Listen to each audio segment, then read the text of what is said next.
तो स्टोरी की शुरुआत में एक हिकारू नाम का लड़का होता है जो कैंसर की बीमारी के कारण मारा जाता है और उसकी आत्मा गॉड के पास जाती है, जहाँ पर गॉड हिकारू की आत्मा से कहता है, मुझे पता है तेरी इस लाइफ में लोगों ने तेरे को कई बार धोखा दिया और उसके बाद में तेरे को कैंसर की बीमारी हो गई और तू मारा गया, लेकिन जो हो गया उसका तो मैं कुछ नहीं कर सकता, लेकिन मेरी गलती सुधारने के लिए मैं तुम्हें एक और मौका देता हूँ। तो बता अब की बार तेरे को कैसी लाइफ चाहिए। गॉड की बातें सुनकर हिकारू कहता है, मैं एक शांति भरी लाइफ जीना चाहता हूँ जहाँ पर ज्यादा भीड़ भाड़ ना हो और मैं बस खुशी से खेती बाड़ी कर सकूं। इतना कहते ही गॉड हिकारू को एक ऑल माइटी फार्मिंग टूल और एक हेल्थी बॉडी गिफ्ट में दे देता है और उसे दूसरे वर्ल्ड में टेलीपोर्ट कर देता है, जहाँ पर हिकारू की आंखें खुलती है और वो एक सुनसान जंगल में होता है। फिर वो अपने फार्मिंग टूल को समन करता है और ट्राई करता है कि इस टूल से कैसे काम चलेगा। थोड़ी देर उस टूल को यूज करने के बाद उसको पता चलता है इसको जितनी देर भी यूज कर लो फिर भी थकान बिल्कुल महसूस नहीं होती। उसके बाद हिकारू घर बनाने के लिए एक सेफ जगह देखने लगता है और थोड़ी देर देखने के बाद उसे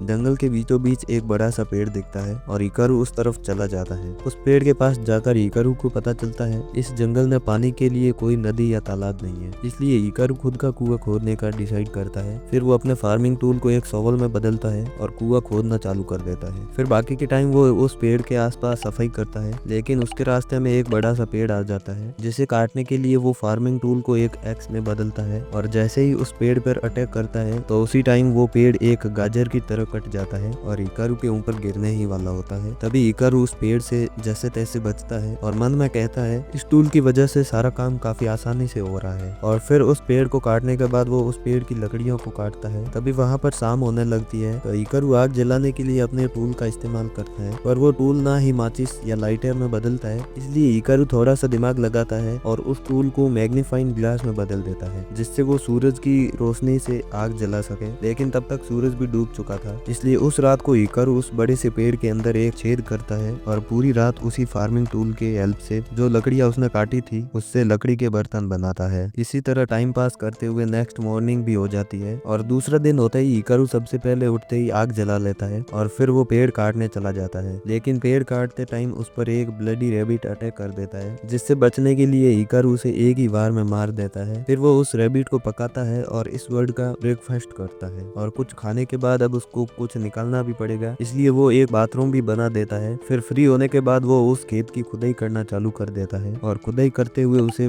फिर शाम हो जाती है और हिकारू को तभी याद आता है मेरे पास तो बीज ही नहीं है, तो मैं इतने सारे खेत को खोद कर इसके अंदर उगाऊंगा क्या। खैर छोड़ो, ये सब बातें कल देखेंगे। और फिर उसी बड़े पेड़ के अंदर जाकर सो जाता है। जब वो नेक्स्ट मॉर्निंग को देखता है तो उस खेत में पहले से ही छोटे छोटे पौधे उग चुके थे जो सब फार्मिंग टूल की हेल्प से हुआ था और फार्मिंग टूल की हेल्प से पौधे बहुत जल्दी बड़े होते हैं। दूसरी तरफ हिकारू को जो भी पौधा उगाना होता है वो सिर्फ उसके बारे में सोचता है और उस फार्मिंग टूल के हेल्प से जब भी खुदाई करता है तो वो पौधा ऑटोमेटिकली उग जाता है। और अब जब पौधे उग ही गए थे तो हिकारू उसके चारों ओर फेंसिंग लगाने लगता है और थोड़े दिनों तक ऐसे ही दिन निकल जाते हैं। फिर एक दिन हिकारू को घायल वॉल्व्स दिखाई देते हैं तो हिकारू को उन पर तरस आ जाता है और वो उन्हें अपने फेंसिंग के अंदर बुला लेता है। अंदर बुलाने के बाद वो उन्हें मीट खाने को देता है और उन्हीं दिनों में वो एक काम चलाऊ कमरा भी बना देता है, लेकिन हिकारू के उसमें रहने से पहले ही वो भेड़िए उस पर कब्जा कर लेते हैं क्योंकि फीमेल वॉल्फ प्रेग्नेंट थी और उसकी डिलीवरी होने वाली थी। इसलिए हिकारू एक और रात उसी पेड़ के अंदर गुजारता है और सुबह जब वो जागता है तो देखता है उस वॉल्फ ने 4 बच्चों को जन्म दिया था। फिर हिकारू उन्हें फिर से मीट खिलाता है और फिर थोड़े दिनों बाद हम देखते हैं ये भेड़िए अब हिकारू के पास में ही रहने लगे थे, जिससे हिकारू की फसलों को और हिकारू खुद को दूसरे जंगली जानवरों से कोई खतरा नहीं होता है क्योंकि भेड़िए उस खतरे को खुद ही खत्म कर देते थे। और हिकारू अपने लिए एक अच्छा सा घर भी बना देता है। उसके थोड़े दिनों बाद ही सब्जी भी अब पकने लगी थी जिसे हिकारू खुद भी खाता है और अपने भेड़ियों को भी खिलाता है। फिर हिकारू अपने इन भेड़ियों के नाम भी रखता है, जिसमें मेल भेड़िए का नाम कूरो होता है और फीमेल भेड़िए का नाम यूकी होता है।